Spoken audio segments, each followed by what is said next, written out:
Hi everyone.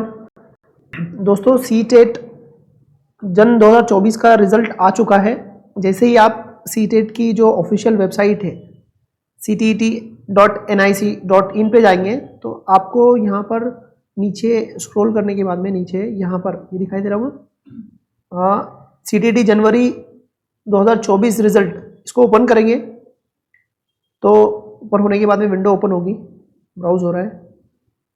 यहाँ पर ये विंडो ओपन होने के बाद में यहाँ पर आपको आपका इनरोलमेंट नंबर डालना है और उसको सबमिट करना है और आपको फिर वहाँ पर आपका रिजल्ट मिलेगा। तो आप ऐसे रिजल्ट देख सकते हैं। होपफुली आप सबको फिर से एक बार इन्फॉर्म कर रहा हूँ कि सी टी टी 2024 जनवरी के जो एग्ज़ाम हुए थे उसका रिजल्ट आ चुका है।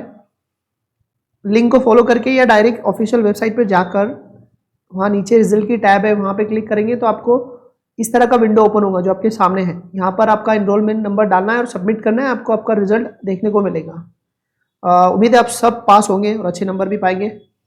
तो ऐसे ही हम लोग सी टेट से रिलेटेड अपडेट के लिए फिर नेक्स्ट वीडियो में मिलेंगे। तब तक के लिए इजाज़त दो, बाय बाय।